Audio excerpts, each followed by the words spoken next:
In this lesson, I'm going to present two additional ways to repurpose our now familiar sus4 flat 2 arpeggio, which you may also think of as major 7 flat 5 with a root half step higher, and show you how to create some more hauntingly beautiful and eerie jazz flavored chord sounds. And I'm going to show you a neat way to apply them across a standard chord progression in a minor key. For reference and review, one more time, here are two diagonal multi-octave fretboard paths that I previously showed you for A sus4 flat 2.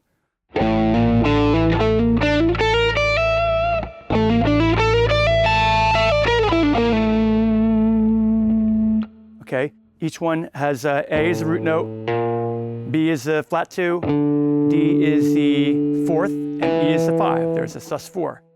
Okay, now we're going to change the bass note to E, which is a tritone away. Remember we dropped the bass note to the relative minor. Now we're going to take it. If we're thinking B flat major 7, flat 5, over that, we're going to go a tritone away, which is 3 whole steps below in either direction. A tritone can be 3 whole steps above, so it's the midpoint of the octave. We're going to get what's called a minor 7 flat 5 sound, and with a sus4. So if we look at this chordally again for a minute, that's our B major 7 flat 5 chord. Okay, and we've changed the bass note to A, it becomes A sus4 flat 2. If we changed our bass note to G, I can use my capo to do that. We get G minor 6 9. That's our relative minor. What we're going to do now is go down a tritone to E or up a tritone. A tritone is the midpoint between the octave, 3 whole steps away from. So now we're going to make E our bass note. Wow. Another inversion. We also have this.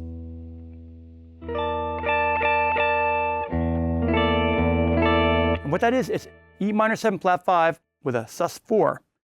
E minor 7 flat 5 would be this, but we're using the A note. So this is what it sounds like. And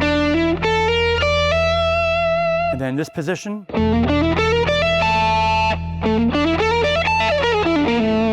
Over E gives us that really cool, kind of tense sound. And that's not a sound that you hang out on too for long. And you're not going to end a song on that. It begs to go somewhere else. So what we're going to do now, here's the other purpose that I mentioned. We're going to take that shape, move it up a minor third, or 3 frets. And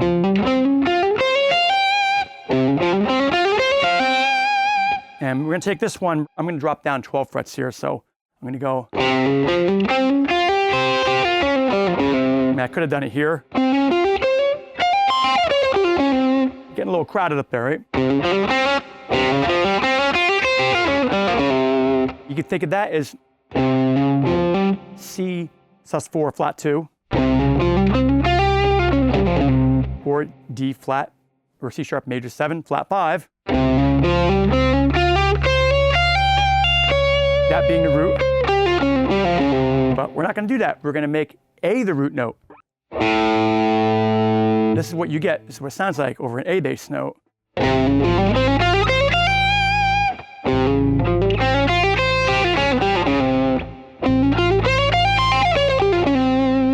that gives you this chord sound. Wow, that's dramatic, huh? That's A, 7, sharp 5, sharp 9, what's called an altered dominant. And so you have your foundational 7th and 3rd, your tritone, and then a regular A7 chord would have an E, but we're making it F.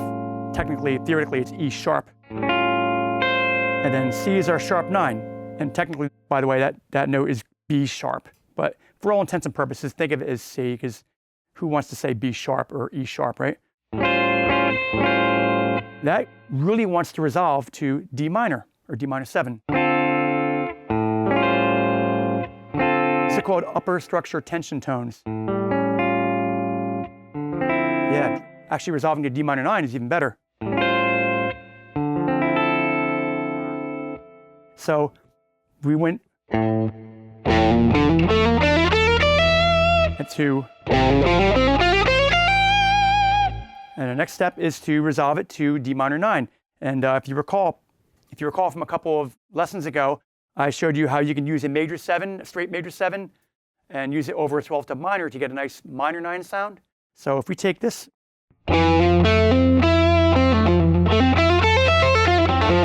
that's a nice tame sounding F major 7, play it over a D minor bass note, you get that D minor 9 sound.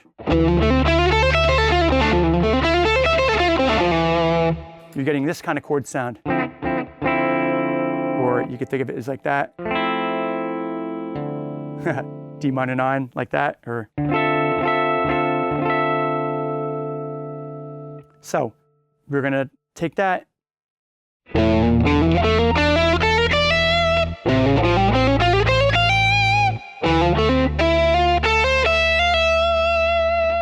One more thing we're going to do is our progression here. We're going E minor 7 flat 5,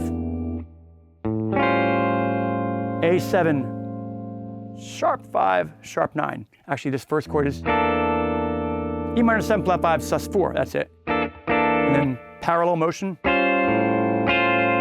while the bass moves from E to A, and then D minor 9. And then we're going to go to B minor 7 flat 5, which is kind of like a turnaround chord. It pushes you back to E minor 7 flat 5. Let me give you a little context here. The progression would be 2, 5, 1, 6. So 2 would be 5, 1.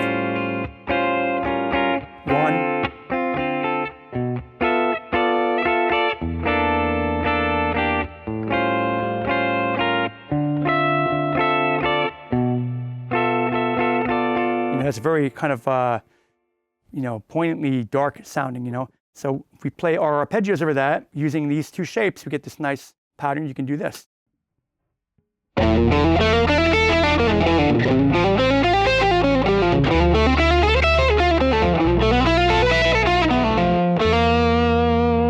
Again, in tempo, that would be 3, 4.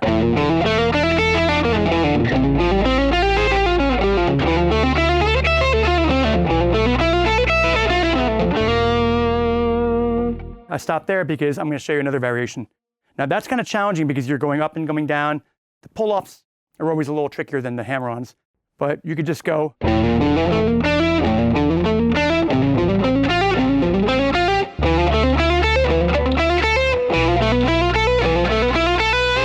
And our next variation would be to go.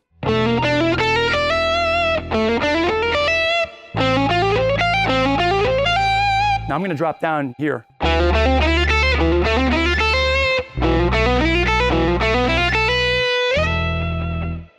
Okay, so B flat major 7 flat 5 played over E is giving us our 2 chord E minor 7 flat 5 sus 4. And then D flat major 7 flat 5 played over A is giving us our altered dominant sharp 5 sharp 9 sound.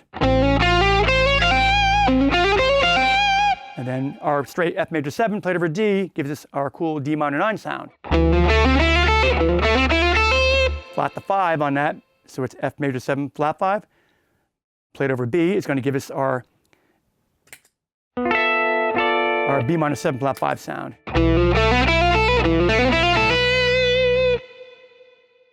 Okay, so you don't want to just do all these things with double hammer-ons. It's, that's one way to phrase things, not the only way. There's certainly many other things you can do. You can try reversing the contour and just stay small. Just stay in one octave on 2 strings. You could alternate pick like that. What I'm going to do here is I'm going to change the phrasing up a little bit. Instead of making it even 16th notes, we're going to do an 8th followed by a 16th note triplet. So it's ba, ba-ga-da, ba, ba-ga-da, ba. That little 3-round burst, it's like a M16 on semi-automatic. Ba-ga-da, ba-ga-da. So we're going to go.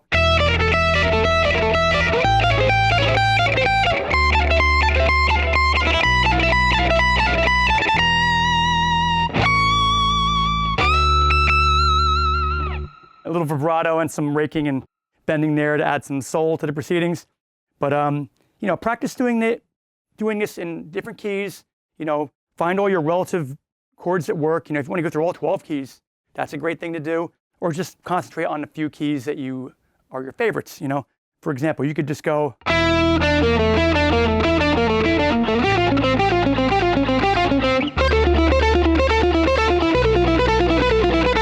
know, you can go.